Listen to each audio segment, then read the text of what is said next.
Welcome. Thank you for joining us for our program. My name is Helen Liu, and I'm the Programming and Partnerships Manager at Cary Library. Before we begin, I'd like to thank the Cary Library Foundation. Their support enables us to bring programs like today's event to you. I'd also like to thank the public libraries in Brookline, Dedham, and Groton for partnering with us on this program. Today, we are celebrating National Good Neighbor Day, 2 days early, with a special author talk with Kat Vellos, author of We Should Get Together, The Secret to Cultivating Better Friendships. This program is being recorded and will be posted to the library's YouTube channel. If you have any questions, please submit them to the Q&A or chat, and Kat will answer them at the end of the program. Now I'm just going to pass the mic over to our speaker, Kat Vellos. Welcome, Kat. Thank you for joining us tonight. Hi, thank you so much for having me, Helen. Thanks, Cary Library and the Library Network. Welcome, everybody. Thank you for joining us today. I had put a question in the chat. Feel free to say where you're calling in from and why you joined today. I'm really happy to be here with you all in honor of Good Neighbor Day for our Knock Knock It's Good Neighbor Day workshop. So we are going to go ahead and kick it off. We have a lot to cover today, and we're going to have some fun. So feel free to be active in the chat. And as Helen said, you can share questions in the Q&A box, and we'll get to a Q&A section at the end. The recording of this, as Helen said, will go to the library's YouTube channel. So look out for the follow-up email with those details afterward. So just to introduce myself to anybody who might be joining, and we have not met before, my name is Kat Vellos. That's me. That's my book on screen. I'm the author of We Should Get Together, The Secret to Cultivating Better Friendships. I've been a community facilitator for about 20 years, and for the last 10 years, I've been writing and speaking about adult friendship, which is a very important part of our life. Some of you may have heard of today's event through my weekly newsletter that I share with friendship tips, or the website, or through the events that the library is hosting. One question that I frequently get from people when they meet me the first time, they're like, why friendship? Why do you focus on friendship? And why do we just pay attention to that? Doesn't it just happen organically? And in reality, friendship unfortunately does not just magically happen organically for many, many people. In case you have not heard, we are in the middle of a loneliness epidemic. This is a public health crisis that has been acknowledged by the US Surgeon General. And 17% of Americans said in a 2023 Gallup poll that they felt lonely a lot of the day yesterday. And on a regular basis, chronic loneliness can lead to more serious health impacts, such as higher blood pressure, increased risk of cardiovascular disease, depression, and increased risk of dementia. And yet, if you live within a mile of a happy friend, it increases the likelihood that you will be happy by 25%. That's according to a 20-year longitudinal multi-generational study done by the Framingham Heart Study in Framingham, Massachusetts. So there's a whole host of other studies I won't get into right now that prove that focusing on healthy social connection, like friendship and like your neighbors, is one of the best things you can do to improve your overall well-being and the well-being of the people who live around you in your neighborhood. So we're going to focus on making friends in that neighborhood and making your neighborhood an overall friendlier place today. Okay, the goal of our workshop today is to just give you a lot of inspiration, a lot of ideas to help you cultivate those friendships and a greater sense of belonging in your neighborhood. I will ask you to create a friendly growth mindset environment in this workshop by agreeing to these three things. So be kind to yourself and others. That's going through the workshop session in the chat and all of our interactions. Keep an open mind and be willing to try something new. If I have your agreement for that, can you give me a great big yes in the chat? I'm going to pop over and see. Give me a yes in the chat if you can agree to that. Yes, yes, yes. And also, side note, these are great practices to take into your neighborhood. Be kind to yourself and others. Keep an open mind. Be willing to try something new. Yes, love it. Thanks for all the yeses in the chat. We're going to keep it rolling. I'm guessing that you came here today because you want to have more friends in your neighborhood. Am I right? If you were looking for the insurance seminar, that's in room 37B. We are here today to talk about friendship. And we're going to be talking about what gets in the way of making those nearby friendships we want and things that you can start doing right away. So continue. Give me a yes in the chat if you would love to have some friends nearby that you could just take a stroll to. No car, no freeway, no stressful parking situation. Do you want this? Do you want to be able to just mosey on over, hang out, meet up with a friend? Yes, I see a lot of yes, yes, 100, 100. Yes, please. Awesome. I want that for you too. So we're going to start with what I call a chatterfall, which is a fill in the blank question, but instead of answering it like as soon as you write your answer, just compose your answer in the chat and then we'll all hit enter together. And then everybody's answer will kind of waterfall in at the same time. Riddle me best friends, why don't we talk to our neighbors? Like, what is stopping us from doing that? So just compose your answer. Don't hit enter. I'll give you a countdown. And there's no right or wrong answers to this because we just have to acknowledge sometimes people aren't talking to their neighbors. They're just walking by, running inside and shutting the door. Why aren't we talking to our neighbors? Okay, we're gonna hit enter in 5, 4, 3, 2, 1. Go ahead and hit enter and have a look at what other folks here had to say. We have some answers. For folks in the recording, you can't see the chat, so I'll read a few. It says, too busy, work, they aren't outside, they aren't making eye contact, I'm scared, it's a buzz, don't want to be a buzzkill, neighbors are seldom outside, I don't want to bother them, some Trump signs, some concern about getting along there, don't want to bother them and feel like too busy to chat. That's real. That's a part of life. There's a lot of reasons why we might not want to talk to our neighbors or why we might worry that our neighbors don't want to talk to us. You know, here's an illustration from my book, and I'll read you a short quote. A third of Americans have never even interacted one time with any of their neighbors. And one possible reason is that people don't trust each other as much as they used to. The journalist Megan Madonna reported in the Boston Globe that in the 1980s, the mid 1980s, about 50% of Americans said they trusted other people. Nowadays, only about 30% of Americans say that they trust other people, even though the national crime rate has fallen by at least half in that time. So our society is a little bit safer, but people are sometimes a lot less trusting that it will be okay. And so the lesson we can take away from that is that if this is something you've been dealing with, you can relax, breathe easy. People are probably more trustworthy than you think, and they might be more open to connection than you think as well. Tell me in the chat another question I want to ask, because we're talking about neighborhood and the way different people describe what their neighborhood is or how big it is varies. For some people, it's a short distance. For some people, it's a farther distance. Tell me in the chat, like in your own mind, and again, there's no right or wrong answer. How far are you willing to go without a car to hang out with a friend? You could tell me in minutes, like how many minutes you would walk or how many miles you would walk or bike, something like that. Just so we get an idea of like, what do we think is a decent range? Like for me, it's like a 20 minutes walk, 30 minutes walk feels like doable, easy, close. The closer, the better. I've had friends that I can walk to in 5 minutes. I've had friends I can walk to in 20 or 30 minutes. Let's see, folks in the chat are saying 3 or 4 blocks up to 30 minutes. The less, the better. I'd walk up to 20 minutes, 15, 20, 30. Okay, not bad. 1 mile, 1 to 2 blocks. Great. So most folks are saying between 15 to 30 minutes. Excellent. Got a pretty good consensus there. And I have one more question for you. This is another illustration from my book here. Tell me in the chat, out of all the people who live in your neighborhood, how many people do you think you might enjoy spending time with?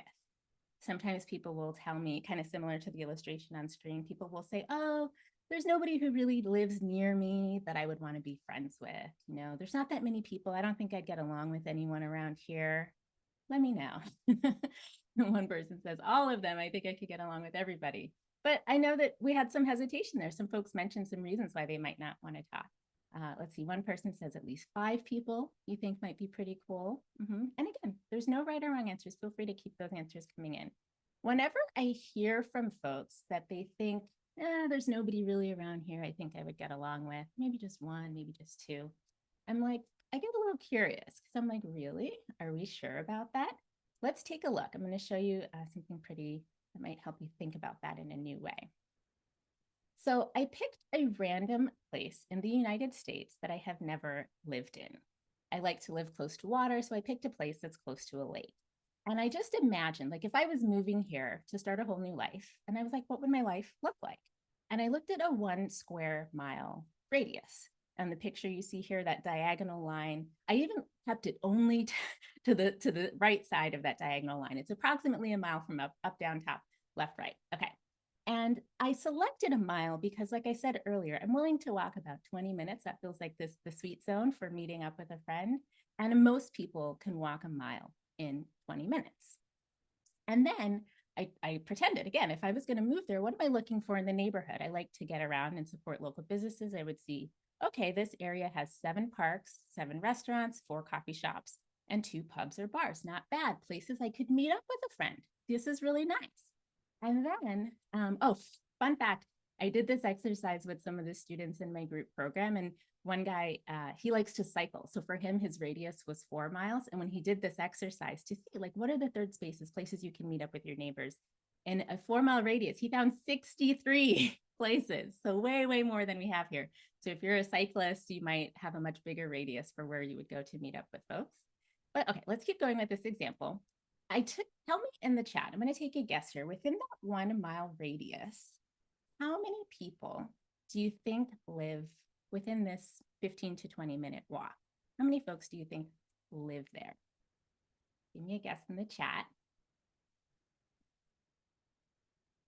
Let's see, we got 500, hundreds, 200, 350.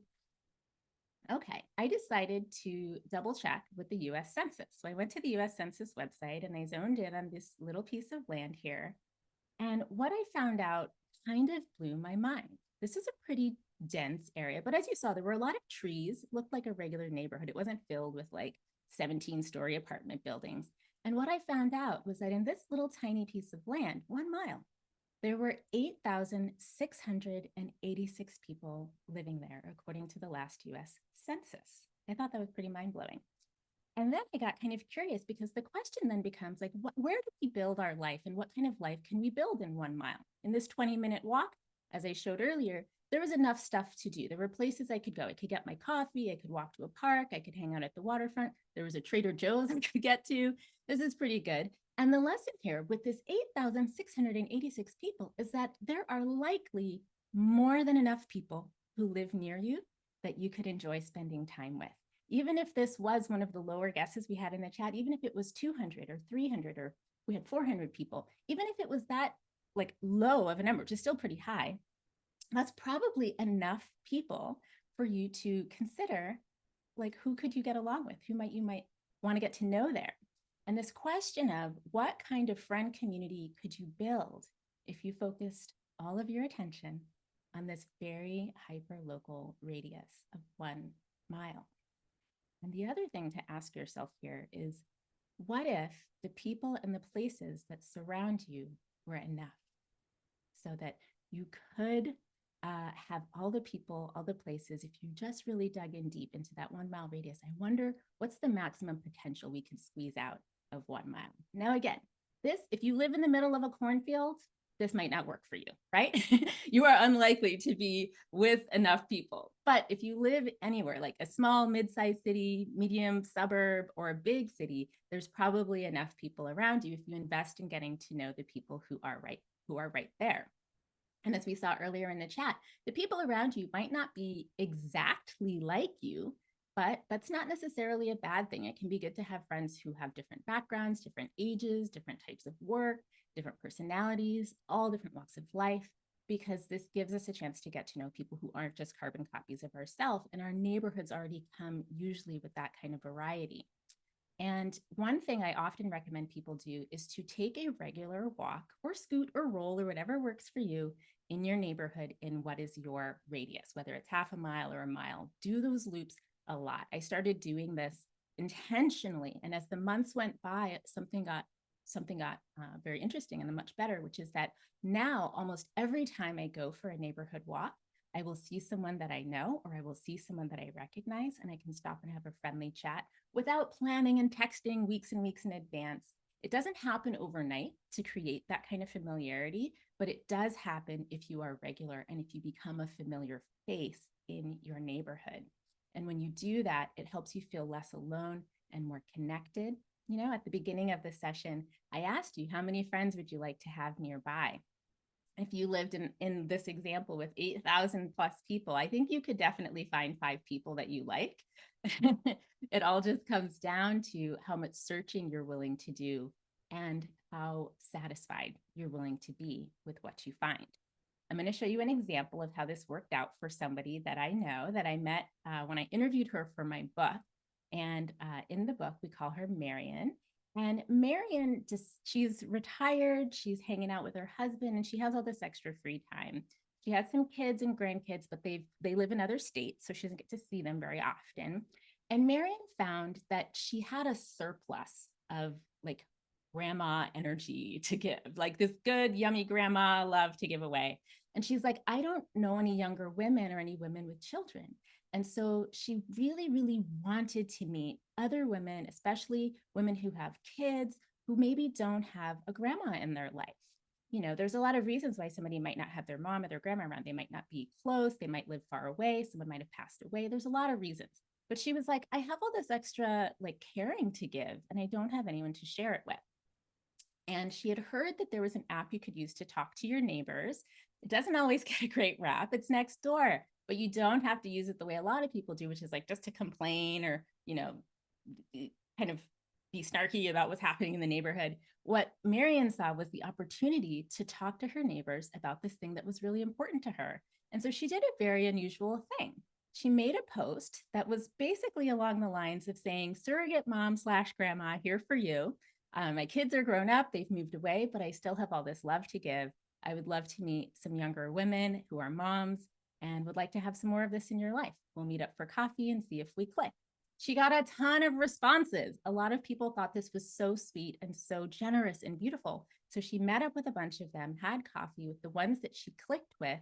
They decided to keep in touch. And over time, by being a part of their life, by sharing so generously the love she had to give, she has begun to form these chosen family relationships. So I see in the chat, someone says, oh, this warms my heart. I know, every time I think about her, it warms my heart too. She's a really, really lovely woman. And you can see she led with some courageousness, some vulnerability, and a lot of generosity. She was like, what do I have to share that my neighbors might want some of, and I'm willing to give away, which is her lovely, caring heart. It's so awesome. And Marion is doing something that is very, very wise. So in my book, the We Should Get Together, I talk about the 4 seeds of connection, which are the 4 things that are most likely to help a friendship thrive. The first one is compatibility. The second one, because you got to have something in common, right? If you're not compatible or you don't have like the mutual magnetism vibe, like you're probably not going to want to hang out. So you need to be compatible first on a base level. And then you need to make a commitment. You're like, I want to build this relationship. I want to continue growing this friendship. So you make a commitment, and it's going to be a lot easier to keep that commitment and compatibility going if you see each other with some frequency, because you got to have some regularity so that you're in each other's lives. And then the last thing is proximity. And when we spend more time with people in proximity and in a neighborhood, you're very proximal to people, it makes everything else easier. So the closer proximity you have with folks, the more likely you are to meet up frequently, which means you can make your commitment much more evident, building on the compatibility that you share. And so when you focus on your neighborhood with this very specific kind of focus, just like Marion did, you have a much higher likelihood of success. I'm going to give you another example of how this could work for you. Okay. So when I was doing research for my book, one of the questions that I explored with people, I did a nationwide survey, did a lot of interviews, and one of the questions I explored with people was about place. And I wanted to know where Americans spend the bulk of their time when they're hanging out with their acquaintances, their good friends, and then their besties. And with acquaintances, we usually spend time together outside the home. A coffee shop, the bar, a restaurant, a park. We're meeting up outside of wherever we live. With our close friends, people overwhelmingly report that with their close friends and best friends, they often spend time together inside the home. You know, it's the living room, hanging out in the kitchen, in the back patio, whatever it might be, on their balcony of their apartment. They're hanging out at home. And this makes sense because, again, we talked about trust earlier. You want to make sure that before you bring somebody into your private space, that you trust them. And so that's not too surprising, but it makes me think. Because on one hand, we have millions of people who are walking around a little bit lonely, a little unsure, and especially unsure, I hear this all the time, They're like, how do I turn an acquaintance into a close friend? I'm not sure how to do that. And if this was a problem that you were dealing with and you were talking to me about it, one thing I would ask you is, what do you notice about not only who you spend time with and what you're doing when you're hanging out together or how you're interacting, but like, where are you spending time together? Because in my observation, we tend to underestimate the impact of setting on how much a friendship can develop. We also underestimate the pace at which a friendship can develop when we ignore the setting. And I'll show you what I mean by that. So earlier this year, I met a really lovely young woman named Maria, not to be confused with Marion from the other story, but Maria had signed up for my signature program, which is called Platonic Action Lab. And Maria had this wish, kind of just like this little drawing here. She had this wish. She wanted a community that shared her passion for slow food and sustainability and self-sufficiency, being close to nature, and people who really, really value community. She had this vision. The last city she moved to, she had this vision, but she didn't really try to make it happen. Nothing happened. And when it was time to move, she packed up that wish in her boxes and bags, carried it to a whole new city, same wish, same dream. And she was like, this time, I really want to see if I can make it happen. So that's how we ended up working together. And here's what happened for Maria. So I had coached Maria through this process of distilling her wishes into very clear language and then turning that into, as you can see this example on screen, a flyer so that other people can see her wish and get excited about it too. She took this and posted it all around her neighborhood as a way for other people to get in touch with her. She even put a QR code. It was like very, very organized. And interestingly, people started responding. They were responding and saying, hey, I'm really interested in this. I'm curious. I'd love to learn more. I'd love to meet other people in the neighborhood who are into this. And so the emails and responses started rolling in. And there was only one problem. And I want to say problem in like quotation marks, which is this. Maria lives in a very small apartment. And this is where a lot of people stop. They want to have community, they want to have a gathering, they want to get people together, but they stop because they're like, oh, well, I need to wait until I move to a bigger place before I can get people together. Or my apartment is too small to have anybody over. Or my place just like isn't nice enough. You know, I want to wait until I can do some decorating or something. There's a lot of reasons why people will make an excuse and say that the room is the reason why their idea won't work. And tell me, like you might have made the same choice before. If you feel brave, you can tell me in the chat. If you have told yourself the same story, you're like, I can't really get people together here. It's like not perfect. And I know that there are some cases where the space is really insufficient, is really not going to work. Like you cannot have a quinceanera in a broom closet. You're going to need a bigger space than that. But don't let a room stand between you and connecting with your people. Okay. So let's go back to Maria. At the very beginning, thank you for being brave in the chat, saying, yes, I've definitely felt this way before.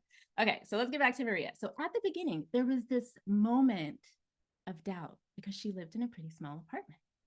And there was this question of whether her space would be big enough or comfortable enough for people to get together.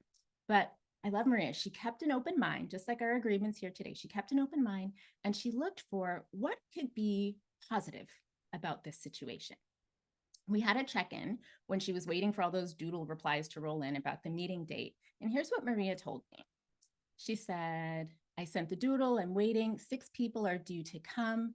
Initially, there weren't that many responses, so I sent it to even more people. And now I'm wondering what will happen if everyone decides to come, because it's a small space. But another part of me is saying, so what? We'll be a little squeezed in together. Isn't that cool? We'll share food with like-minded people, sitting wherever you can find a space. That makes you feel a little bit young and rebellious. And that's exactly the vibe I want for this group. Do you see how she took something that could have been a reason to worry, a reason to cancel, or a reason to not even get started? And instead she said, you know, what could actually be good about this? And how might that actually help you fulfill your vision? So finally, the big day came. It was the 26th of the month, almost like today. It's actually today's the 26th. So this was earlier. Okay. But the big day came around and Maria was getting these neighbors together. And she wrote me a very, very long update about how it went. But I'm going to read you a snippet of what she said. And she says, quote, "There were 6 of us in the end. The 2 people who arrived first were very cool women in their 50s. When we were preparing the food, one of them cut her finger while we were cutting the bread, but it was such a magic moment because even though she started bleeding, she was acting with such calm and ease, like she knew us closely. The other woman followed my advice on where to find some paper towels because I was stirring the food in the frying pan. It all felt so familiar and heartwarming, and I loved every second of it.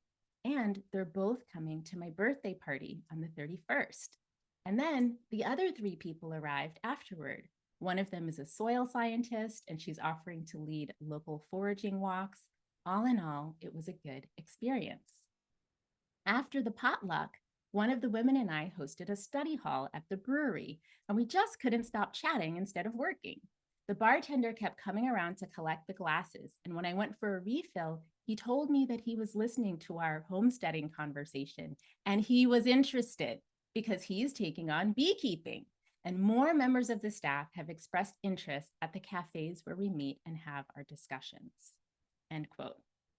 So every now and then I check in with Marie. I like when my students message me back because I want to hear how things are going for them. And she sent me an update on this. So already I think she's got a home run slam dunk here. But she sent me another really cool update. Then we're going to wrap up with Maria. What she said lately, she said, quote, "My community garden is sprouting all over. I've had so many social engagements over the past week, I can't quite believe it. There's gardening people, queer people, expats, another potluck at home tomorrow. And on Sunday, I'm meeting a chef who's interested in using food as a social connector. It's very inspiring and nurturing to see some fruits after all the effort. Thank you for being a catalyst in this process." End quote. And this is just a snippet of all the good stuff that's happening for Maria since we worked together. She's had some really big shifts. I'm so excited for her. And we're going to talk through the steps of like how she did this, right? So the first step was to believe that she could make her wish come true. The second step was to take action. She had to take a wish that was secret, invisible, and make it visible so that her neighbors who shared that passion could come closer. The third step was to trust her apartment to be good enough to have that gathering. The fourth step was taking those neighbors and topics that she cared about into the community, into those businesses and third spaces and gathering places so that she could also share those conversations with the people there.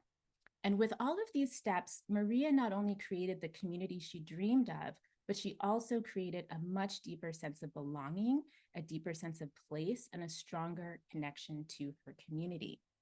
She made all these neighbor friends that she's really aligned with, which was the goal at the very beginning. And you can absolutely do this too. Tell me in the chat, how does that story resonate with you? Have you ever felt the same way or wished for something similar? Tell me how that's landing with you. I'd love to hear it. Rachel says 100%. And Rachel is someone I know who does a whole lot of great community building as well. And is someone who is reaching out and doing some very cool stuff. So Antonia says, very inspiring. Lisa says, sounds nice. Luella, I wished for something similar. Yes. Awesome. Julie would love this also. Lovely, lovely. I'm going to keep going. So if you want to, you could absolutely start just like Maria did right at home. But you also don't have to.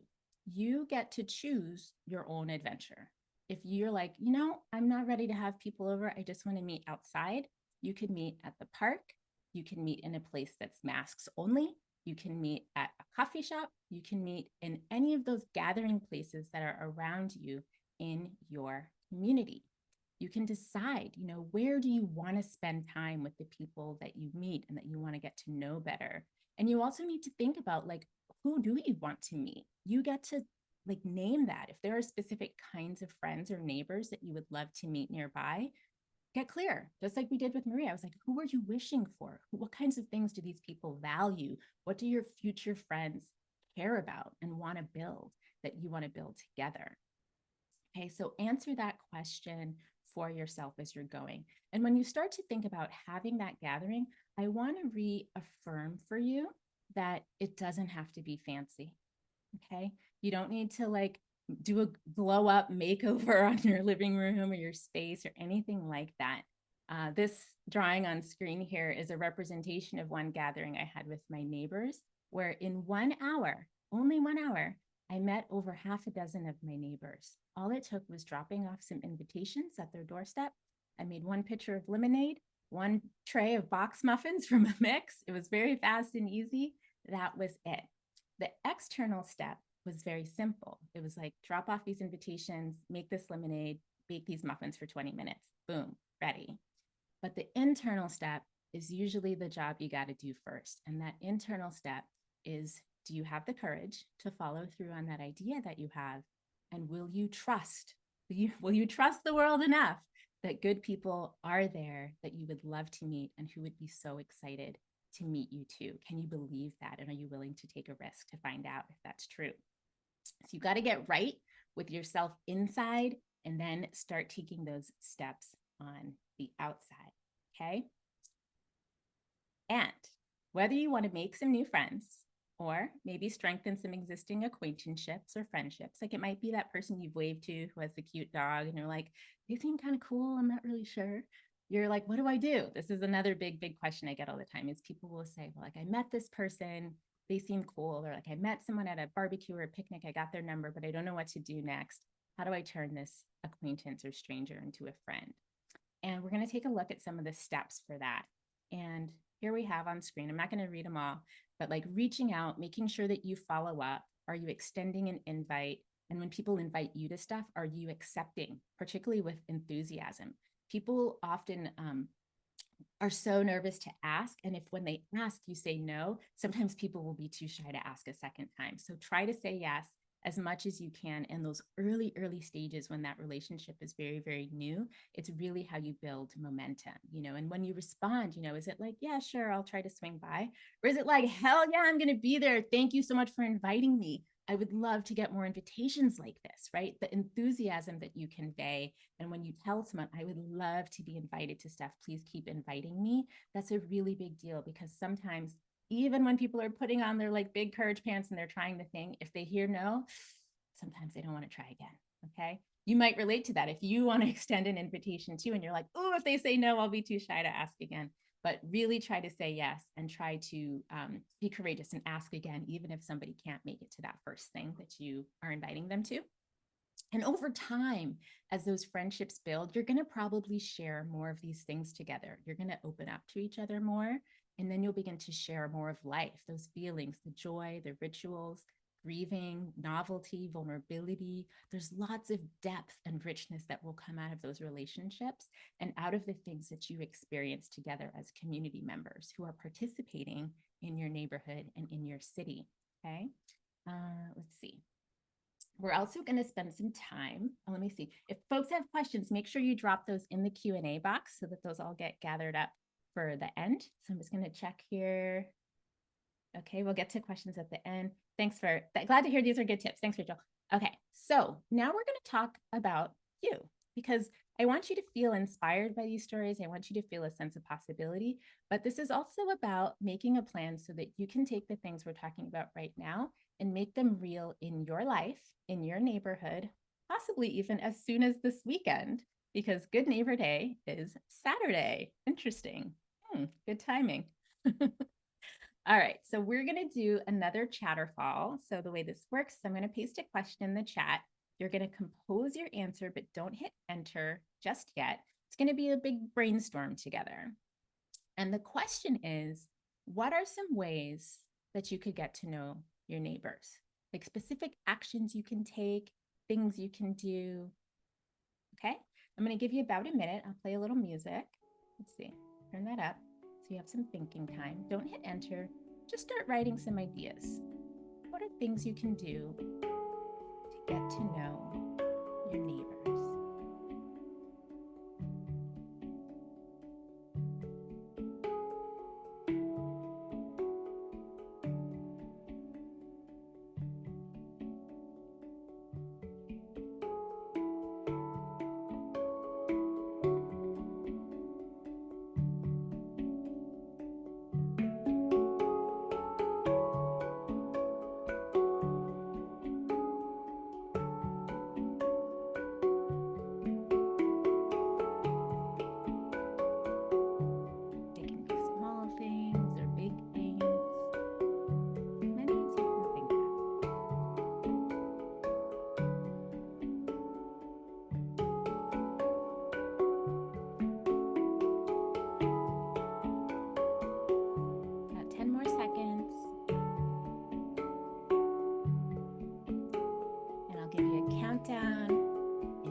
Go ahead and hit enter, and I'll give you some time here to scroll through and read some of the brilliant ideas from the other folks here in the session. And I'll read a few out loud for folks in the recording because I know you can't see the chat. We have sidewalk chalk art, hanging out on the porch and starting up chats, walking the dog, hosting a porch party. Julie says you invited a bunch of neighbors to your porch party and was shocked by how many people came. Yeah, people are often wishing for an invitation. Let's see, we also have taking in the barrels and the recycling. Yep. Dog walkers waving and saying hi, checking the mailbox at the checkout at the local store, talking to folks when you see them outside, sharing baked goods, always a winner, asking if they'd like to walk together in the neighborhood sometime, great one. Asking for something simple, like a little bit of sugar, borrowing a ladder, a bottle opener, great.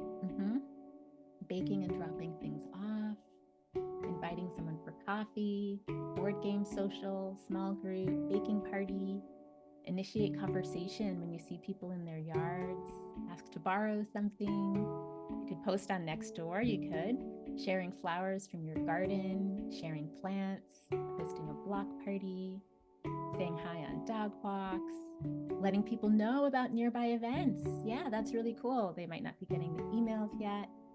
Hosting a small birthday gathering today. You bring a treat or not, happy birthday.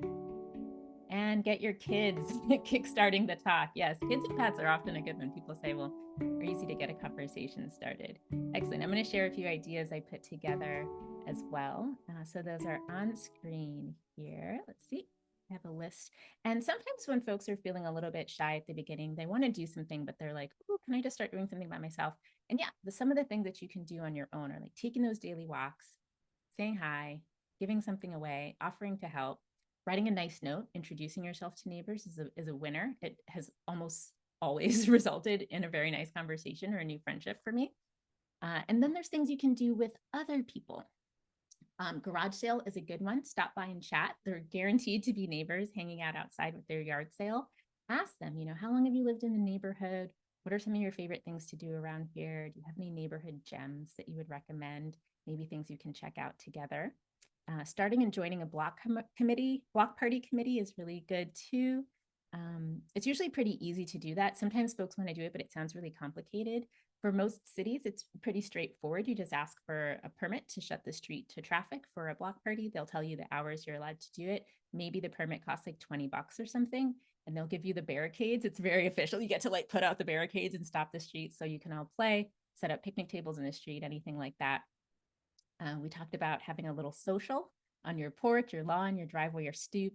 And if things go really well and people want to keep in touch, getting a WhatsApp thread or email group going is a really good way to make sure that everybody who's in that group knows you can extend an invitation to. You can reach out to. You can share a link and say, hey, I'm going to this music thing in the park. Does anybody want to come? And then that way, you're not the only one who has to come up with all those invitations, but everybody who's then a part of that group can help reignite the group to reconnect. It's really lovely because then the group starts to take on a life of its own, and it doesn't really have one person who's like the mayor of the block. Although there are some people who are very active on their block. Thank you if you're the mayor of your block. But if you share that responsibility is really, really nice as well.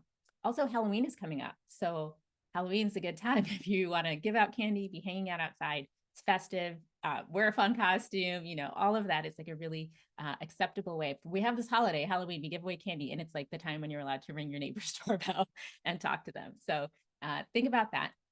Right now, I'm going to give you some time to write down 5 action ideas of things that you would like to do or try. Let's say this season, it's right today, it's September 26th. So from now through October, November, December, before the end of the year, I want you to write down 5 action ideas you can take.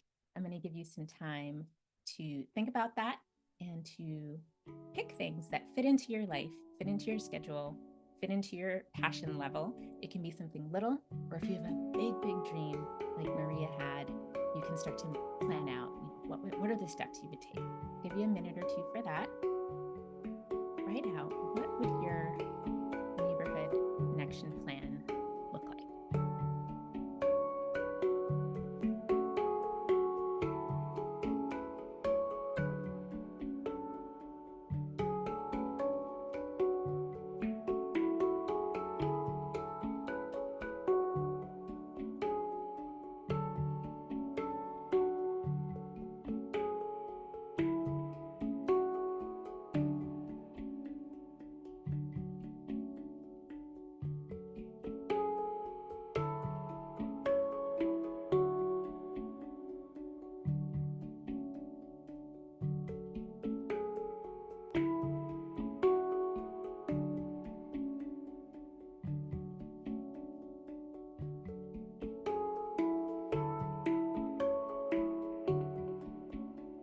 folks who are catching this on the recording can do the same thing. Start to write down those 5 ideas that really, really light you up, that you feel really inspired around, whether it's small things that you can do on a daily or weekly basis, or whether it's something big you want to work to that might take a few weeks or a couple months to build toward. It doesn't have to take a long time. Maria completed the bulk of that story in just 2 months. So think about it, write down your ideas. We'll keep going in just a moment.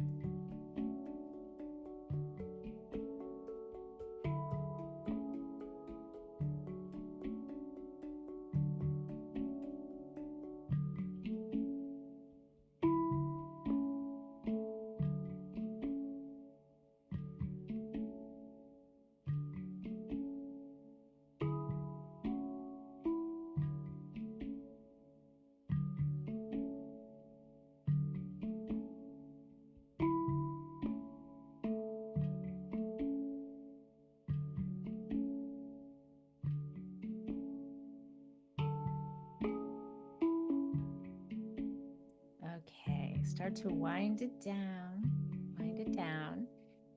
It's not too late to get a dog if you need a conversation starter. Just kidding. Okay, so I want to know, what are folks going to do? As I mentioned, this Saturday is National Good Neighbor Day. That's why we're having this workshop right now. And we're going to do another Chatterfall. So I'm going to post the question in the chat, which is, what is one action you're going to do this weekend for Good Neighbor Day?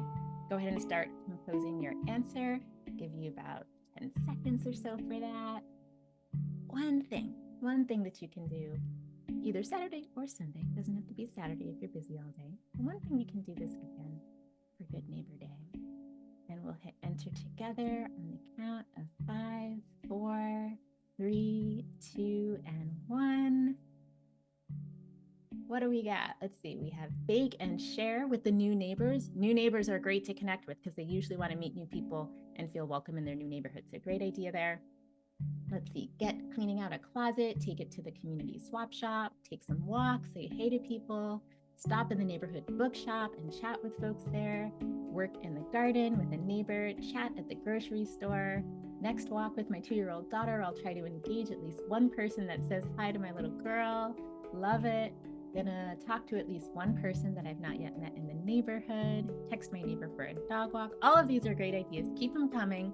Definitely, yes, following up with the new neighbors, check in on them. It's a great way to begin. So lovely. Feel free to borrow ideas from each other as well. It's not cheating to borrow from each other. So with your one action that you want to do, this is optional. You don't have to do this part, but I would love to do a follow-up post on my blog about Good Neighbor Day and the cool things that y'all are doing. So if you want, you can go ahead and message me afterwards, after you've done your thing, take a picture, send it to me. Even if the picture is just like your feet with your sidewalk chalk drawing, you're like, I did the thing, here's my evidence, right? Show me what you did, tell me what you did. And I would love to include you. I love to share ideas on my blog posts of some of the inspiring things that people are doing to build community. And I would be happy to include you as a follow-up to today's workshop. I'll drop a link in the chat there as well to another blog post from a reader of mine named Holly, who opted into sharing her whole big 6-month story. She decided at January of this year, she wanted to make connection a priority. And in the first 6 months of this year, she really knocked it out of the park. She's had so many gatherings, met so many of her neighbors around all these different circles of interest and connection and similarity.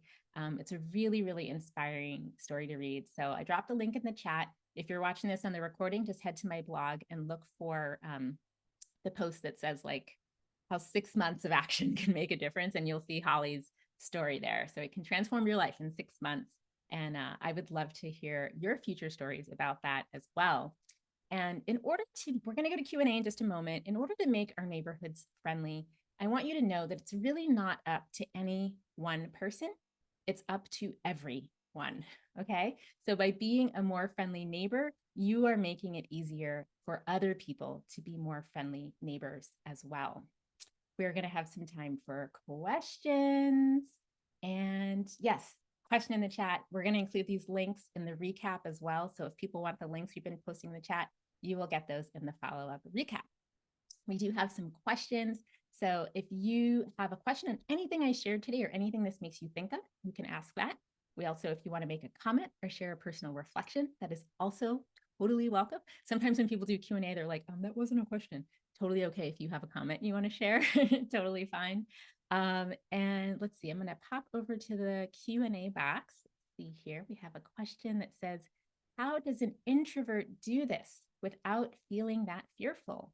Shyness and introversion makes this a bit more muddy. Yes. So Antonio had this question. So this is interesting because I am an introvert as well. And I want to acknowledge that introversion and shyness are different. I've met shy extroverts and I have also met unshy introverts. I am an unshy introvert, which means I love being around people. I like socialness, but where I get my energy from is through solitude. So I need to recharge alone after a big social thing. Whereas extroverts are more likely to get energy when they're around a big group and to then feel super energetic afterwards. So, in terms of doing this without feeling that fearful, you're touching on a few different things here. So, yes, acknowledging the fear is real. Like we talked about earlier, it takes courage to take a risk, it takes courage to trust and to try something new. And what I try to remember is if I do nothing, I will be in exactly the same place as if I do the thing, but nothing happens. But the difference is if I do the thing and I don't get the outcome I want, at least I have grown by trying something new. It's kind of like weightlifting. If I pick it up, I'll be stronger than if I had done nothing. And so, in terms of pushing yourself, try to think of it as something that you're doing to increase your own strength and capacity, and try to decouple your feelings about it from whatever outcome you get. Try to find value in it as like you are building your strength for connection whenever you reach out for connection. And it's not necessarily contingent on what the other person does. And that can kind of take away some of the pressure that might come from that. And again, like I'm a big fan of like looking at the data to like calm any feelings of like, oh, is this going to work? And when we looked, for example, at the case of like in 1 square mile, how many hundreds or potentially thousands of people are there that are around you? And from a purely statistical place, it is highly unlikely that you're the only one in your neighborhood who wants to make a friend or who wants to meet other neighbors. So the data would hint that you are likely to succeed if you try and if you try again. So I find that quite comforting. Hopefully, maybe that's comforting for you too, is to say it's worth it to try because A, you're going to grow through trying. And also, it's worth it to try because there's probably a pretty good chance that there's people around you who want the same thing and they'll be inspired and grateful for what you have offered them the opportunity to participate in. Okay, so I'm going to see our next question slash comment says, I love to cook and bake, and I really want to have more dinner or brunch parties in my home. What's stopping me right now is that I have a tiny dining table, only 2 dining chairs, and I don't want it to feel awkward or uncomfortable for my neighborhood guests. I'm not sure how to make this work. I don't have any outdoor space either, and I worry about Seattle weather if it were in a park. Great question. So, Rachel, this is a great question because similar to the question that we had with Maria, where she lived in this really tiny apartment, she definitely didn't have a formal dining table with 6 or 8 dining chairs. And so this question of where are people going to sit is exactly what we were facing in Maria's situation. And the positive option there is that it will feel less formal and more casual and more cozy when people get in where they fit in. You know, when she had her gathering, that first one, she was like, yeah, some people sat on the floor, some people sat on the couch, some people sat at the kitchen counter. We were all standing around the kitchen doing different things, and people were moving through different spaces.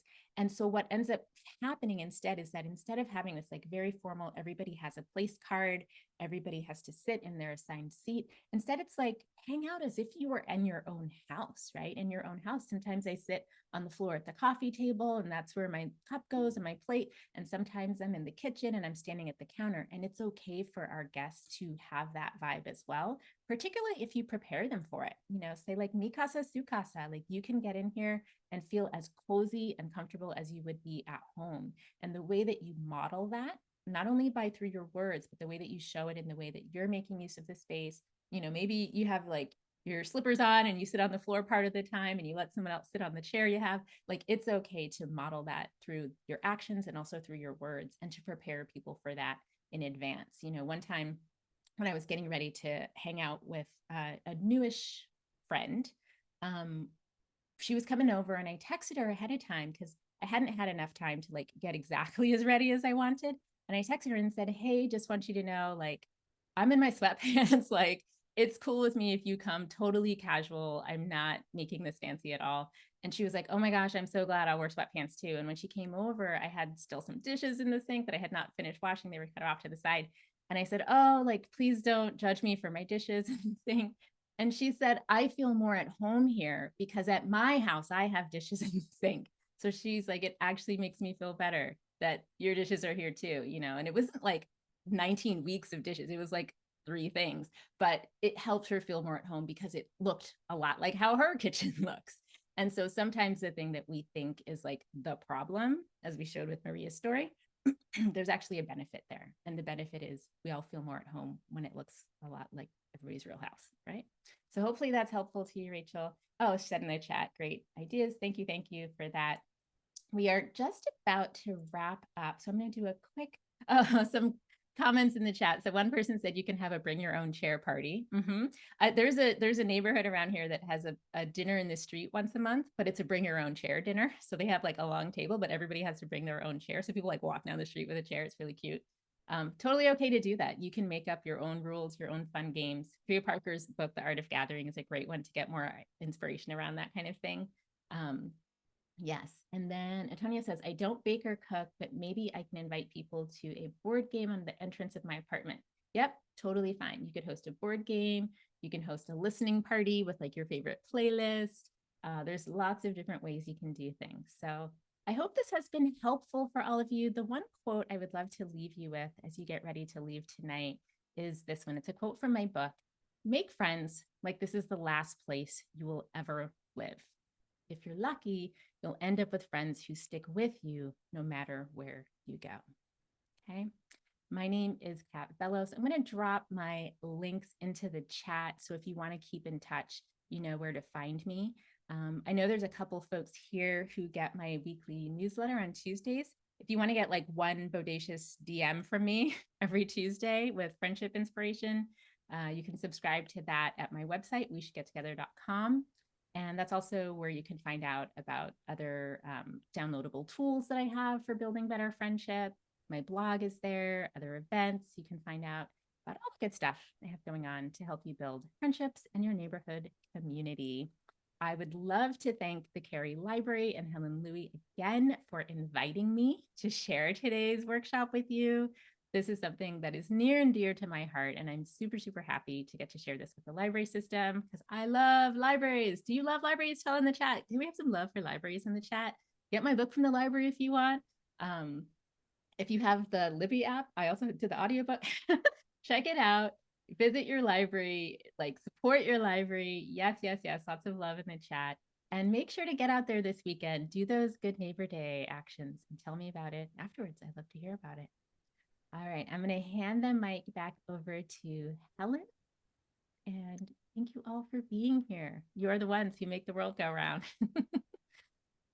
Thank you so much for a wonderful program, Kat. It was so fun and inspiring. I hope our audience can take some of these great ideas and try them this weekend. And don't worry if you can't remember them all. I'll be sending a recap with a link to the recording. So I hope you all enjoyed the program. Happy Good Neighbor Day. And thank you all for joining us. And thank you so much again, Kat. Welcome. Thank you so much for having me. It's such a joy to be with you.